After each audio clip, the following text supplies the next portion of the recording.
Hi hello friends, എല്ലാ കൂട്ടർക്കും Mounaragam serial എന്നത്തെ നല്ലൊരു എപ്പിസോഡിലേക്ക് തന്നെ സ്വാഗതം കേട്ടോ. ചാനൽ ആദ്യമായിട്ടാണ് കാണുന്നുണ്ടെങ്കിൽ ഒന്ന് സബ്സ്ക്രൈബ് ചെയ്ത് ലൈക്ക് ചെയ്ത് സപ്പോർട്ട് ചെയ്യണേ. അങ്ങനെ ഇന്നത്തെ എപ്പിസോഡ് നല്ലൊരു എപ്പിസോഡായിരുന്നു. നമ്മുടെ ഗംഗയുടെ തലക്കടിച്ച കൊലപാതകിനെ കുറിച്ചുള്ള കാര്യങ്ങൾ ഇന്നത്തെ എപ്പിസോഡിൽ കാണിക്കുന്നുണ്ട്. അങ്ങനെ നമ്മുടെ CA മാർട്ടിനെ ക്വസ്റ്റ്യൻ ചെയ്തുകൊണ്ടിരിക്കുകയാണ് നവീൻ കേട്ടോ. നവീൻ ചോദിക്കേണ്ട CA മാർട്ടിനോട്, അല്ല നിങ്ങൾ പറഞ്ഞിരുന്നല്ലോ ഈ പറയുന്ന വേലായുധനാണ് ഇരുമ്പ് തണ്ടുകൊണ്ട് ഗംഗപ്രസാദിന്റെ തല കടിച്ചു കൊന്നേന്ന് എന്ന് പറയുമ്പോഴേക്കും ആ CA മാർട്ടിൻ പറയണ്ട്, അത് ഞങ്ങൾ പറഞ്ഞതല്ല, ഈ വേലായുധൻ തന്നെ സമ്മതിച്ച കാര്യമാണെന്ന് പറയണം. നവീൻ പറയണ്ട്, ശരി, വേലായുധനെ കൊണ്ട് നിങ്ങൾ സമ്മതിപ്പിച്ചു എന്ന് വേണം പറയാനായിട്ട്. അല്ല, ഈ ഇരുമ്പ് തണ്ട് കൊണ്ടിട്ടാണ് വേലായുധൻ അടിച്ചെങ്കിൽ ആ ഇരുമ്പ് തണ്ടിൽ വേലായുധന്റെ വിരലടയാളങ്ങൾ പതിയേണ്ടതല്ലേ? പക്ഷെ അങ്ങനെ ഒരു വിരലടയാളം വേലായുധന്റെ പതിനിട്ടില്ല. വേലായുധന്റെ മാത്രമല്ല, ഇവിടെ നിൽക്കുന്ന ബാക്കി രണ്ടുപേരുടെയും പതിനിട്ടില്ല.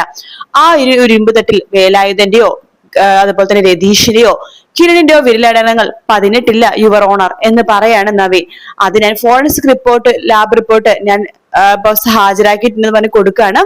അപ്പോൾ നമ്മുടെ ജഡ്ജി അതൊക്കെ വായിച്ചു നോക്കുന്നുണ്ട്. അതിനുശേഷം നവീൻ പറയുന്നുണ്ട്, ഇത് നമുക്ക് പൂർണ്ണമായിട്ടും സംഭവിച്ചത് വേറൊന്നുമല്ല. ഈ ഗംഗപ്രസാദ് മരിച്ചു എന്ന് പറഞ്ഞിട്ട് മരിച്ചതിനെ കൊലപാതകി ഈ കിരണും രതീഷും വേലുവാണെന്ന് CA മാർട്ടിൻ അങ്ങോട്ട് വിധി എഴുതി.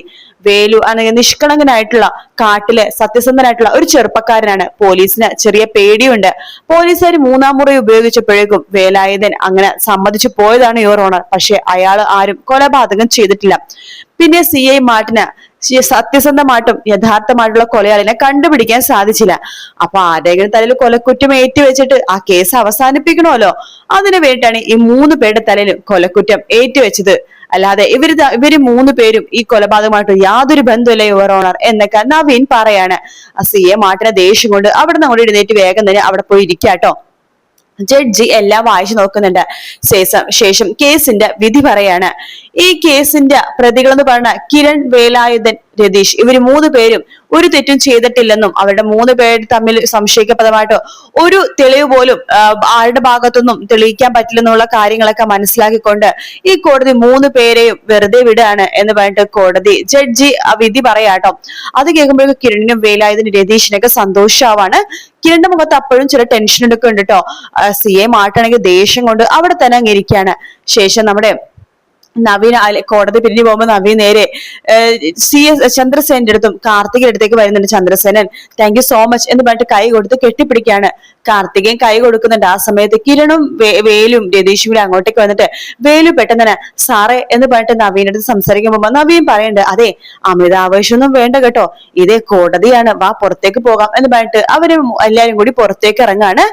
ആ സമയത്ത് നമ്മുടെ വേലു പറയുന്നുണ്ട്, എന്തായാലും നന്ദിയുണ്ട് സാറേ എന്ന് പറയാണ്. ചന്ദ്രസേനൻ പറയുന്നുണ്ട്, അതെ, എന്തായാലും കേസ് ജയിച്ചല്ലോ, അതന്നെ വലിയ ആശ്വാസം. എങ്ങനെയാണ് നവീനോട് ഇതിൽ നന്ദി പറയേണ്ടതെന്ന് അറിയില്ല. ഞാനേ നല്ലൊരു എമൗണ്ട് കേസിന്റെ ഭാഗമായിട്ട് നവീന്റെ അക്കൗണ്ടിലേക്ക് ഇടാം. താൻ എന്തായാലും കേസിന്റെ ഇത് പ്രതിഫലം പറയുന്നില്ലല്ലോ, അത് സാർ ഇട്ടാ മതി സാറേ. പിന്നെ കൂടുതൽ ഇടാണെങ്കിൽ ഞാൻ തിരിച്ച് ബാലൻസ് അങ്ങോട്ട് ആ അക്കൗണ്ടിലേക്ക് തന്നെ തിരിച്ചിടും കേട്ടോ എന്ന് പറയുമ്പോ ചന്ദ്രസേനൻ ചിരിക്കാണ്. ആ സമയത്ത് കാർത്തിക പറയണ്ടേ, എന്തായാലും കിരണിന്റെ അച്ഛൻ ഫീസും കാര്യങ്ങളൊക്കെ തന്നൊതുക്കുവാണല്ലോ, അതുകൊണ്ട് തന്നെ എന്റെ വക ഞാനൊരു സമ്മാനമാണ് തരാൻ പോണത്, അത് വേണ്ടെന്നൊന്നും പറയരുത് കേട്ടോ എന്ന് പറയുമ്പോഴേക്ക് വേലു പറയണ്ട്, ഞാൻ കാട്ടിൽ നിന്ന് ശുദ്ധമായ തേൻ വരുമ്പോ ഒരു കുപ്പി തേൻ ഇനി സാറിനുള്ളതാണ് എന്ന് പറയാണ്. കിരൺ പറയണ്ട്, ആ CA മാർട്ടിൻ അടി കിട്ടിപ്പോയ ഒരു ഇതിനെ പോലെ തിരിച്ചു പോകുവാണ്. അയാൾക്ക് ശരിക്കും നല്ല ദേഷ്യമുണ്ട്. അയാളെ കോടതി വെച്ച് വെല്ലുവിളിക്കണ്ടായിരുന്നു. അയാൾ ഇനിയിപ്പോ ഈ കേസിന്റെ പേരിൽ പിന്നെ പോകുമെന്നാണ് എനിക്ക് സംശയം എന്ന് കിരൺ പറയുമ്പോഴേക്കും നമ്മുടെ നവീൻ പറയണ്ടേ, എന്തായാലും ആ ഇരുമ്പ് തണ്ടിൽ നിങ്ങളുടെ 3 പേരുടെ വിരലടലല്ലോ, അത് തന്നെയാണ് അയാൾക്ക് അടി കിട്ടിയത് എന്നിങ്ങനെ പറഞ്ഞുകൊണ്ടിരിക്കെ തന്നെ അവിടേക്ക് CA മാർട്ടിൻ വരുവാട്ടോ. അപ്പൊ ചന്ദ്രസേനൻ സാറ് CA മാർട്ടിനെ വിളിക്കുന്നുണ്ട്. എടോ മാർട്ടിനെ, നോക്ക്, ഇവിടെ നമ്മുടെ ഈ നാട്ടിലും പുറത്തുമൊക്കെ കൊലപാതകം ചെയ്ത ആൾക്കാർ നെഞ്ചു നിവർത്തി നടക്കുവാണ്. അറിയാലോ, ഒരുപാട് പേര് അങ്ങനെ നടക്കുന്നുണ്ട്. പക്ഷെ ഈ ഗംഗപ്രസാദ് എന്ന് പറഞ്ഞ ആള് ഒരുപാട് പേരെ കൊന്ന ആളാണ്.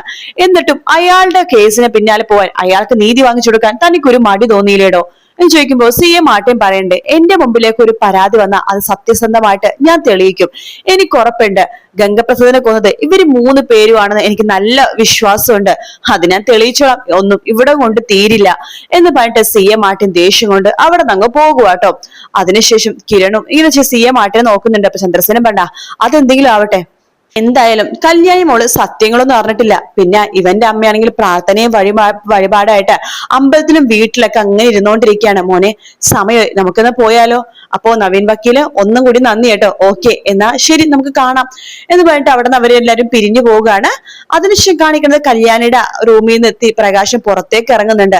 ആ സമയത്താണ് കാർത്തിക് അങ്ങോട്ടേക്ക് വരുന്നത്. പ്രകാശം കാർത്തികത്ത് പറഞ്ഞിട്ട് ഒന്നും പറയണ്ട, കല്യാണി മോൾക്ക് വീണ്ടും ബോധം വന്നായിരുന്നു. കിരൺ മോനെ അന്വേഷിച്ചുകൊണ്ടിരിക്കുകയാണ് അവള്. എന്തായി മോളെ അവിടുത്തെ കാര്യങ്ങൾ എന്ന് പ്രകാശ് ചോദിക്കുമ്പോ കാർത്തിക പറയണ്ട അച്ഛാ, സന്തോഷിക്കാനുള്ള വകയുണ്ട് അച്ഛാ, നമ്മള് കേസ് ജയിച്ചു.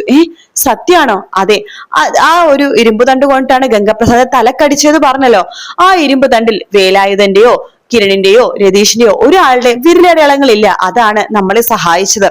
എന്തായാലും കിരൺ എത്രയും പെട്ടെന്ന് തന്നെ ഇങ്ങോട്ട് വരും. വീട്ടിലേക്ക് പോയതാണ്, അതിനുശേഷം ഇങ്ങോട്ടേക്ക് വരും. ഹാവു, സമാധാനായി. എന്തായാലും കല്യാണി മോൾക്ക് എന്തൊക്കെയോ സംശയമുണ്ട്. പിന്നെ ആ CA മാറ്റണമെങ്കിൽ കേസ് അന്വേഷിച്ചുകൊണ്ടിരിക്കുകയാണല്ലോ, കിരൺ കുടുങ്ങോന്ന് അവൾക്ക് നല്ല പേടിയുണ്ട് എന്ന് പറയാണ്. ഇനി എന്തായാലും പേടിക്കേണ്ട ആവശ്യമൊന്നുമില്ല അച്ഛാ, സത്യങ്ങൾ വേണമെങ്കിൽ കിരൺ വന്നിട്ട് പറഞ്ഞോളൂ. എന്തായാലും ആശ്വാസമായി മോളെ എന്ന് പറഞ്ഞിട്ട് പ്രകാശിന് അപ്പുറത്തേക്ക് പോവാണ്.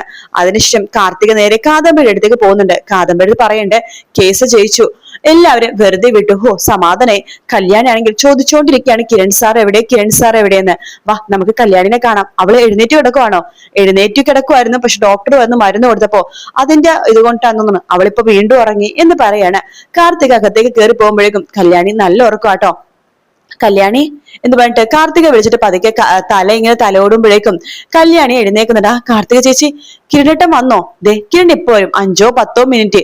എന്നെ പറ്റിക്കല്ലേ, ഇന്നലെ മുതൽ എല്ലാവരും ഇപ്പൊ വരും ഇപ്പൊ വരും പറഞ്ഞിട്ട് കിരണേട്ടൻ വന്നേയില്ല.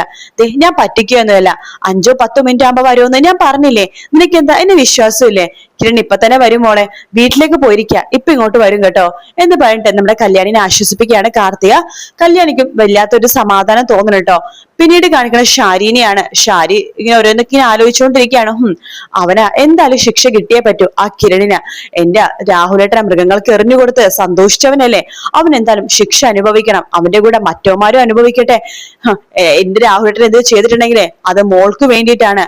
അതുപോലും മനസ്സിലാക്കാതെ എന്റെ രാഹുലേട്ടനെ ദാരുണമായിട്ട് അവൻ കൊന്നത്. അവനെ ശിക്ഷ കിട്ടട്ടെ ഈശ്വര എന്നൊക്കെ പറഞ്ഞ് പ്രാർത്ഥിച്ചുകൊണ്ടിരിക്കുകയാണ് ഷാരി. ആ സമയത്തേക്കാണ് അവിടേക്ക് രൂപ വരുന്നത്. രൂപനെ കാണുമ്പോ തന്നെ ഷാരി ചോദിക്കണ്ട, രൂപേ നീ എത്തിയോ? ദേ രൂപേ, ഞാൻ ഭക്ഷണം എന്തെടുക്കട്ടെ? നീ ഒന്നും കഴിച്ചില്ലല്ലോ. എനിക്ക് ഭക്ഷണം ഒന്നും ഇറങ്ങില്ലടി. എന്റെ മോനെ ഇന്ന് കോടതിയിൽ നിൽക്കുവാണ്, നിനക്ക് ഈ സമയത്ത് ഭക്ഷണമൊക്കെ ഇറങ്ങുമായിരിക്കും, പക്ഷെ എന്റെ കാര്യം അങ്ങനെയല്ല. അയ്യോ രൂപേ, ഞാൻ അങ്ങനെ ഉദ്ദേശിച്ചു പറഞ്ഞതല്ല, മരുന്നൊക്കെ കഴിക്കുകയല്ലേ, അതുകൊണ്ട് ചോദിച്ചെന്നേ ഉള്ളൂ എന്ന് പറഞ്ഞുകൊണ്ടിരിക്കെ ചന്ദ്രസേന്റെ വണ്ടി അവിടേക്ക് വരുവാട്ടോ. ഷാരി പറയേണ്ടതേ ചന്ദ്രേട്ടന്റെ വണ്ടി വന്നല്ലോ എന്നിങ്ങനെ പറയാണ്. ഈശ്വര, അതിന് കിരൺ ഉണ്ടാവല്ലേ എന്ന് പ്രാർത്ഥിക്കുന്നുണ്ട് കേട്ടോ ഷാരി. ആ സമയത്ത് ചന്ദ്രസേനൻ വണ്ടിയിൽ നിന്ന് ഇറങ്ങുന്നുണ്ട്. തൊട്ടപ്പുറത്തെ ഡോറിൽ നിന്ന് കിരണും ഇറങ്ങാണ്. കിരണിനെ കാണുമ്പോ സരിയുല നമ്മുടെ രൂപക്ക് ഭയങ്കര സന്തോഷാവാണ്. വേഗം തന്നെ മോനെ നീ എത്തിയോ? എത്തിയടോ, നമ്മുടെ മോൻ എത്തി. ഇവന്റെ കയ്യെ വിരലടയാളങ്ങളെ ആ ഒരു ഇരുമ്പ് തണ്ടിൽ 18 അതാണ് നമുക്ക് രക്ഷയായത്. മോനെയും വേലുവിനെയും രതീഷിനെയും കോടതി വെറുതെ വിട്ടു. സമാധാനായി എന്ന് പറയാണ്. ആ സമയത്ത് കിരൺ പറയണ്ട്, അതെ അമ്മേ, ആ ഇരുമ്പ് തണ്ടിൽ ഞങ്ങളുടെ 3 പേരുടെ വിരലടയാളങ്ങൾ 18 പക്ഷെ വേറെ ആളുടെ വിരലടയാളങ്ങൾ അതിലുണ്ടമ്മേ എന്ന് പറയാണ്. അപ്പൊ തന്നെ ചന്ദ്രസേന ആകെ ഇരുന്ന് വേർക്കുവാട്ടോ. ചന്ദ്രസേനെ വെപ്രാളം കാണിക്കുന്നുണ്ട്. അത് ശരിക്കും പറഞ്ഞ നമ്മുടെ ഷാരി നോട്ട് ചെയ്യുന്നുണ്ട് കേട്ടോ. അപ്പൊ അതിൽ നിന്ന് നമുക്ക് മനസ്സിലാക്കാം ചന്ദ്രസേനാണ് ഗംഗപ്രസാദിന്റെ തലക്കടിച്ചത്. അത് ഇന്നത്തെ എപ്പിസോഡിൽ ക്ലിയർ ആയിട്ട് കാണിക്കുന്നുണ്ട്. അപ്പോ ചന്ദ്രസേനൻ പറഞ്ഞ അതെന്തെങ്കിലൊക്കെ ആവട്ടെ, കിരൺ പറയണ്ട, എന്തായാലും ആ പോലീസുകാരൻ ആ CA മാർട്ടിൻ വെറുതെ ഇരിക്കുമെന്ന് തോന്നുന്നില്ല, ഇനിയും അയാൾ ഈ കേസിന് പിന്നാലെ പോകുന്ന എനിക്ക് തോന്നുന്നത് എന്ന് പറയാണ് കിരണ്. ആ സമയത്ത് പിന്നീട് കാണിക്കുന്ന CA മാർട്ടിനാണ്. അയാളെ ദേഷ്യം കൊണ്ട് പോലീസ് സ്റ്റേഷനിൽ പോയിട്ട് കയ്യൊക്കെ ഇങ്ങനെ അവിടുത്തെ ഡെസ്കിൽ ഇങ്ങനെ അടിക്കുന്ന ഭാഗത്തോടെയാണ് ഇന്നത്തെ എപ്പിസോഡ് തീരുന്നത് കേട്ടോ. വീഡിയോ ഇഷ്ടപ്പെട്ടാൽ ലൈക്ക് ചെയ്യുക, സബ്സ്ക്രൈബ് ചെയ്യുക, കമന്റ് ചെയ്യുക. മറ്റൊരു വീഡിയോ കാണാം. Take care, bye bye.